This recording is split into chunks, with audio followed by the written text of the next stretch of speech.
Are you a new real estate investor still struggling to get your first deal because you don't have the money to fund your deals? Or are you a wholesaler and you've collected some assignment fees, but you want to stay in some deals but need the money to do it? Or are you a seasoned real estate investor? You've done a ton of deals, but you just want more money to fund more deals? Well, if you answered yes to any of those three questions, don't go anywhere. I'm getting ready to plug you into the money right now.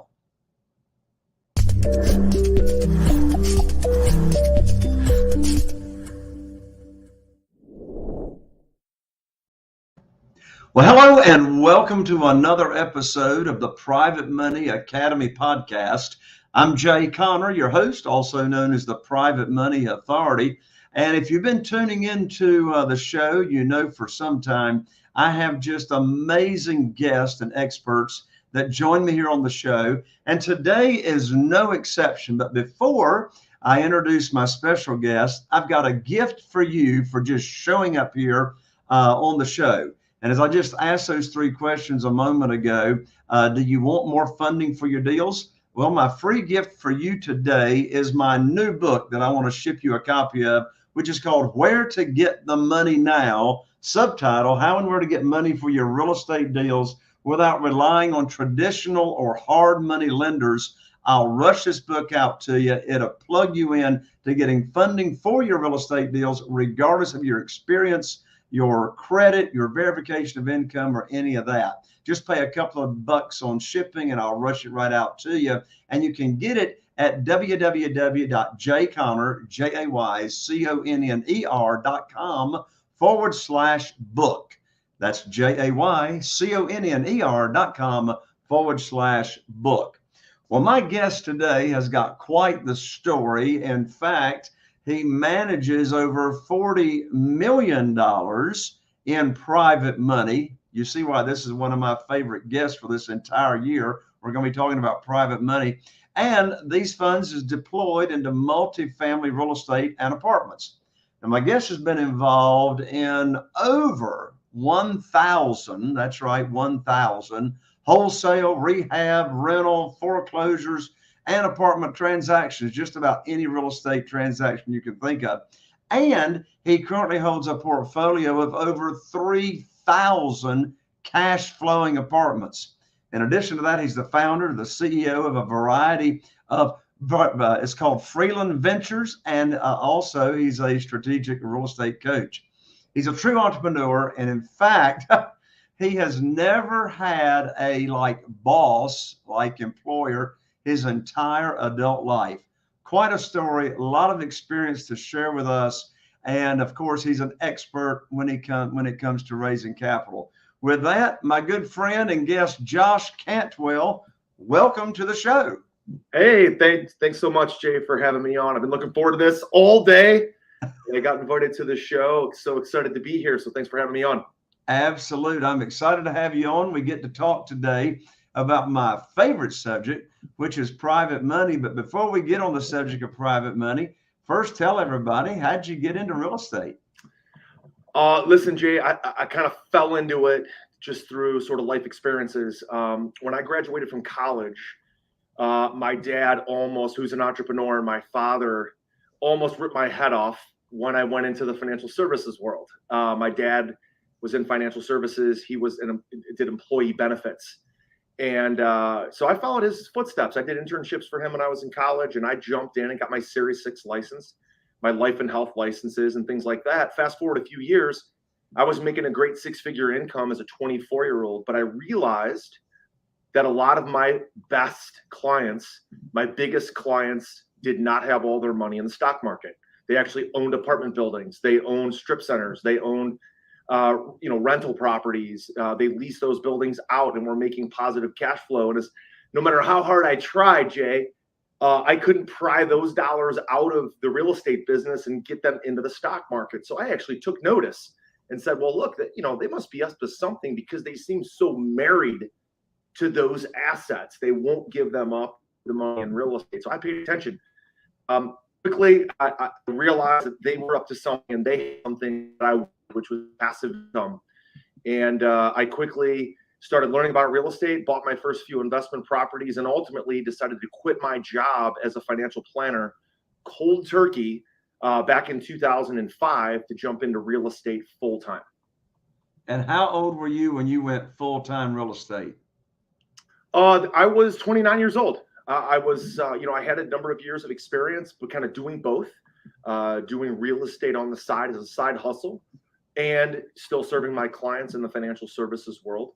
But one of the benefits, Jay, of that is when we're talking about, your expertise and your niche of private money, I was very fortunate, very early age in my early 20s to have clients that were 3 and 4 times as old as I was, right? They were in their 60s, they were in their 80s.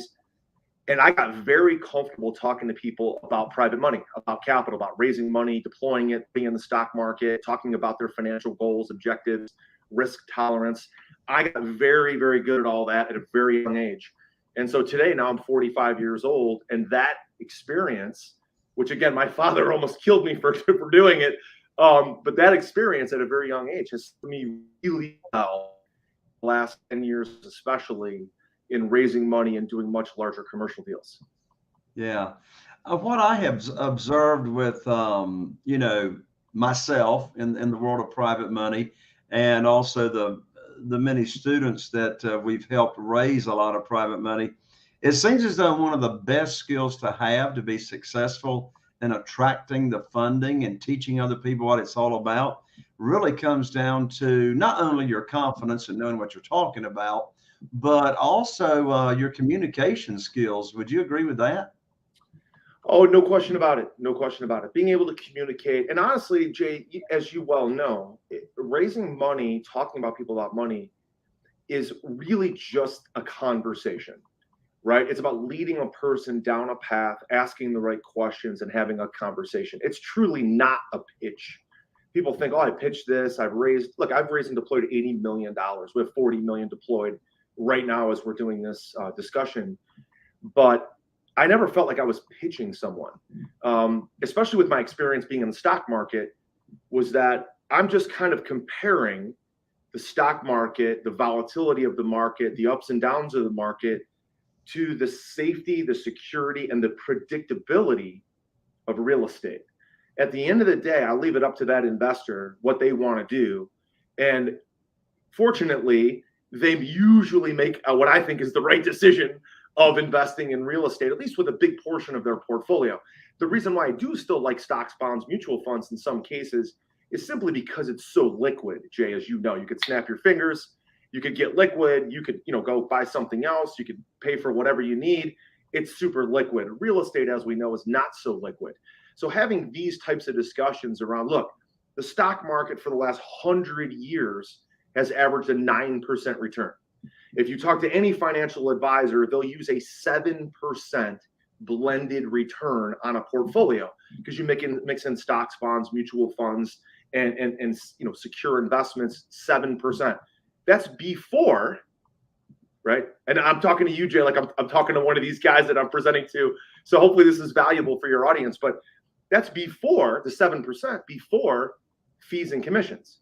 So you're really down. The average mutual fund has a 3.14% internal expense ratio between the commissions, the 12B1 fees, the expense ratios. There's 13 different fees in your average mutual fund. That's not even disclosed up front. It's buried in the prospectus, 13.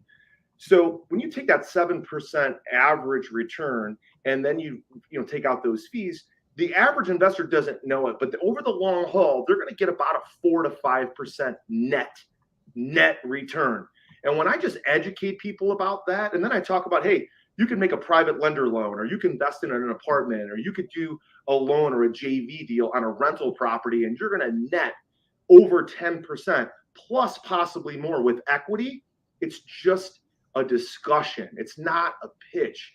That's what I think people need to understand. If we just educate the common investor, the mom and pops, whether they're accredited, non-accredited, about what actually has been happening in the stock market for the last 100 years, that's irrefutable proof. We just have to educate them on it and let them make a good decision for themselves. I tell people all the time, of course, I don't have 40 million deployed. I've got 8 million deployed right Hey, now. that's good. 8 million is a lot. That's big, that's On great. single family houses. And I tell people all the time, I've never asked anybody for money. That's right. I've never asked anybody for money. And it all comes down to exactly what you just said, Josh. And that is, they say, well, how do you do that then? Well, you do what Josh just said, and that is you put on your teacher hat and you educate them. So we've got 47 private lenders right now that are loaning us money on deals, investing in our deals. And first of all, not one of them, and they'll tell you this, not one of them had ever heard of this world of private money. They didn't know what it was. That's right. And none of them had ever heard of self-directed IRAs, which I hope that sticks around for a while. That's back in the headlines these days. Yeah, it is. But anyway, self-directed IRAs. So, Josh, why don't you take a moment and tell our audience why is it important to know what a self-directed IRA is, and how does that relate to attracting private money? Sure. Yeah. Self-directed IRAs is, of course, a huge part of being a real estate investor, a successful real estate investor. And Jay, what I tell people is, look, is funding equals freedom. Okay. Funding equals freedom. And I'm not talking about first mortgage debt. Anybody can get that. What I'm talking about is true private money from private investors like you teach your members. Getting those dollars, not hard money, not bank financing, but true mom and pop private money. That's what provides freedom. Because even if you do a $20 million apartment deal, I'm actually making an offer on an apartment deal next week for $100 million. We'll have to raise $30 million of private money. A big piece of that $30 million will come from, a private equity fund, but we'll probably have to raise $10 million from mom and pop private investors. And a lot of them have self-directed IRAs. Self-directed IRA is simply an IRA like you think of anything else, but instead of investing it in traditional investments like stocks, bonds, mutual funds, you can invest and self-direct it into alternative assets. It could be crypto, it could be oil and gas, it could be cannabis, it could be some sort of e-commerce deal, it could be a private placement memorandum, an apartment, but it's self-directed. So people are sourcing self-created deals. Now, Jay, you and I both know that some of the very best deals are the deals that are not done in the public markets, but they're done in the private markets. We all know that Facebook was founded through a private friends and family offer, right? And Peter Thiel, one of the original investors in Facebook, invested through his self-directed Roth IRA, which is now worth like $5 billion. So self-directed IRAs is one of the great wonders of the world, because you can direct your dollars into almost any type of asset. There's a few that are excluded, like life insurance and alcohol and some other weird stuff, stamps and rugs and weird stuff like that. But you can invest in almost anything you want, and that way you can control the investments and invest in what you know, invest in what you're familiar with. And often, as long as you invest with a good operator, those returns can be far better and more secure than the stock market. So those are just about finding the right operator, finding a guy like Jay or one of Jay's students, finding someone like me, or finding a good operator that's going to care for that money and have full disclosure, a lot of transparency. That's the challenge, right? So Jay, as you know, a lot of people invest in the public markets because they perceive them to be regulated, they perceive them to be normal, they perceive them to be more safe, but that's not really the case. The safest deals I've done have been doing deals with people that I personally vetted and then took my self-directed IRA and gave them money, or they gave me money, vice versa. So the idea of self-directed IRAs is huge, and I would encourage all of you guys to create your financial friends. Okay, you cannot take your self-directed IRA and loan it to yourself, but you can loan the money to a friend of yours, and that friend of yours, if they like your deal, they can invest or lend to you. So you create your financial friends, your network, which Jay does a great job of connecting you guys, all your listeners together. create your financial friends, use your self-directed IRAs to help each other. One of my favorite questions when I'm having a conversation with someone, like one-on-one, social event, out to lunch or whatever, one of my favorite questions begins with the three words, did you know? Did you know? And one of my favorite questions, Josh, is, did you know there's a way that you can use retirement funds and earn unlimited money per year, penalty-free and tax-free, or at least tax-deferred? And like, you ask that kind of question and they go like, it's like, no, I like never heard that there was something like that. So talk about the attention getter. Now, Josh, I'm going to ask you a question that I get asked all the time, and I want to hear your answer. All right. And here's the question. Josh, where do you find all them mom and pop private lenders to loan you money? That's great. Yeah, great question. Look, man, they're everywhere. But I've learned over the years of raising a lot of money, there's really two sort of proven places or ways. Okay. The first one is meetups.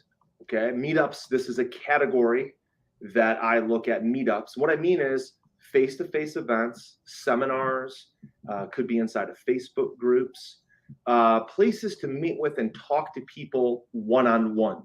Okay. This is important. One-on-one, Jay, like you and I are talking now. Where can you go to meet more people one-on-one? Could be the yacht club, could be the golf club, could be, the homeowners association, the home builders association, could be the apartment association, could be the next real estate investor networking function. But meetups is a great place to meet people one-on-one. Okay. Now the secret sauce to those meetups, like everyone used to carry business cards. A lot of people don't carry business cards anymore. When I meet with someone at a meetup, I offer them my cell phone number. So I say, hey man, great to meet you. Great to talk to you. When people ask me what I do, like, so if I'm at a meetup, the best thing to do, Jay, is to ask someone else, hey, so what are you up to? Like, what do you do? Right. And of course they're going to say, hey, I'm in sales. Hey, I'm a doctor. Hey, I'm a teacher. What are they going to do in return? They're going to say, well, Josh, what do you do? Especially the guys, right? The guys, like the women, they can talk about all different kind of important things. Like guys, we usually talk about sports, the weather, and then what do you do? That's what we do. Like that's how guys operate. So when I'm at a meetup or a function, a seminar, a sporting event, whatever, and I ask somebody, what do they do? Of course, they're going to reciprocate and ask me, what do I do? Well, when I answer that question, Jay, what I say is, I don't say I'm a real estate investor. I don't say I'm in apartments. I don't say I own, a private equity fund. What I say is, I raise capital for real estate. We buy, and then you can insert whatever you buy. For me, it's apartments now. We buy distressed apartments, and we pay our investors a fixed double-digit rate of return. Yeah. And then I just stop. Right. And then they always say, like, I'll give you, I've done this so many times, Jay, let me tell you how people respond. Number one, if they're older, like us, they say, hey, kind of like Carlton Sheets, because they remember Carlton Sheets back in the day. I said, yep. Or if they're a little bit younger, they'll say, kind of like HGTV. And I'll say, yeah, sort of like that. Or they'll say, hey, I've always wanted to buy a rental property. And they'll say, well, how does it work? And I'll say, well, it works great. If you're interested in learning more or talking more, let me give you my cell phone, right? So giving starts the receiving process. So giving, I give them myself, hey, look, you know what? Like we're at this game or we're at this function, we're networking. We can definitely dive into it. I'd love to share it with you. And you could even use the comment, Jay, you just used, which is the did you know, right? That did you know comment, add that in. That's a little bit of good spice right there. And then what are they going to do? I say, hey, let me give you my phone number. Why don't you text me back with your number? And, next week I'll follow up and we can, get on a Zoom call or we can get, face-to-face, get a beer, grab some soup, whatever. So that's the first place is meetups. Now, anymore for me, I don't do a lot of these meetups, but it's great for people to get started. Okay. There's one-on-one. What I do today is what I call the one-to-many approach. The one-to-many approach is that we've created a content machine. We're leveraging technology, podcasting, YouTube, StreamYard, blog posts, Facebook groups, Facebook Lives, LinkedIn groups. And we put out so much content. And I'll honestly, and Jay, it starts with podcasting because I have a voice. I don't want to sit and type and write or create graphic images. What I want to do is talk. I want to put out my message. And then my team of writers, content creators, graphic designers, they can create all kind of things from podcasts. And then that always leads to the next step, which is engagement.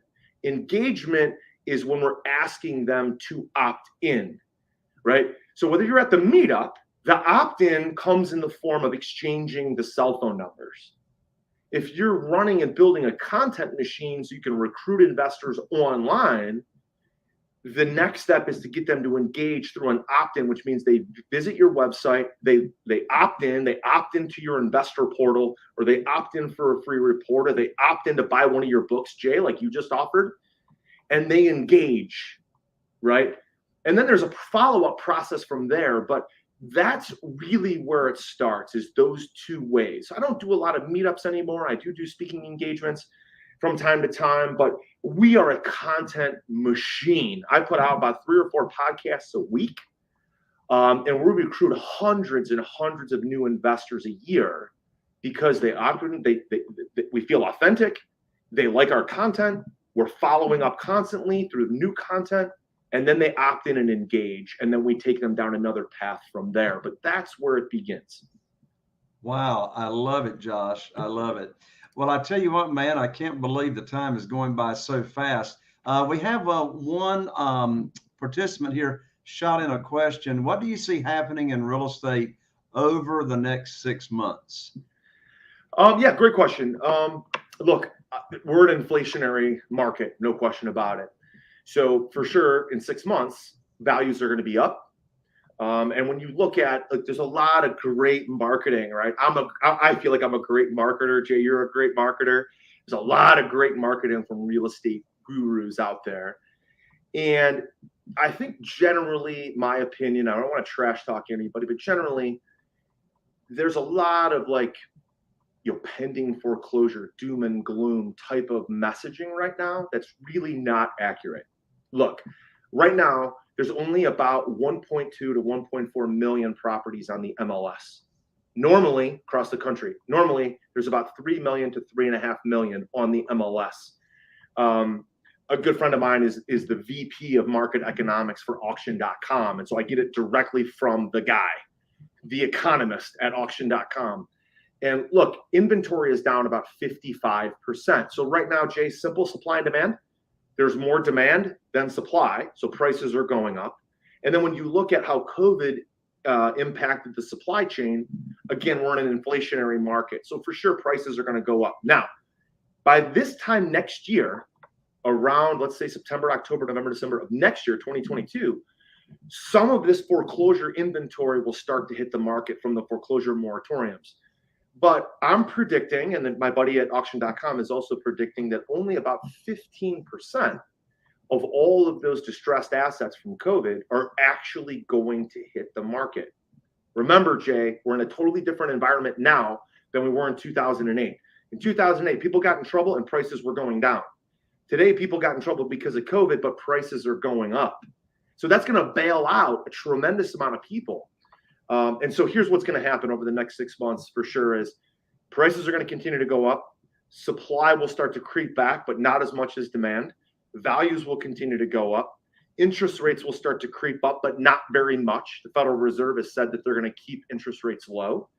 But in an inflationary market, you want to own the asset because there's a phenomenon called asset inflation, which means your rental properties, your rehabs, your apartment buildings, they're going to go up in value also. Rent values are going up. Look, in Dallas-Fort Worth, the rent prices are up 20% year over year. Even in Cleveland, which is where I'm from, which is a relatively stable, normal Rust Belt market, rent rates are up 5%. Normally, they're only up about 2%. So even for Cleveland, values are up. So that's my opinion of what happens here over the next 6 months to a year. Awesome, Josh. I agree with you as well. Josh, I know that we've got a lot of our audience members that want to or get connected with you. And what's the best way for people to reach out to you and continue the conversation? Yeah, just go to our main website. Go to freelandventures.com, freelandventures.com/passive. There you'll find our portfolio. All of our portfolio is there, the buildings that we own, the different prices and things that we do, where we're trying to buy, what our buying criteria is, some of our YouTube videos. So just, go to our main website, freelandventures.com/passive/criteria. Those are some of the places to go to just take a look at our portfolio and engage with us. So everybody, that website is www.free, F-R-E-E, land, L-A-N-D, ventures, VENTURES.com, freelandventures.com. Josh, thank you so much for taking the time to join me in the audience on today's show. I really appreciate you, my friend. Absolutely, Jay. This has been fun. Thanks for having me on. You betcha. There you have it, folks. Another episode of the Private Money Academy podcast.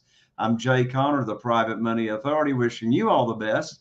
Here's to taking your real estate and business to the next level. And we'll see you right here on the next Private Money Academy podcast.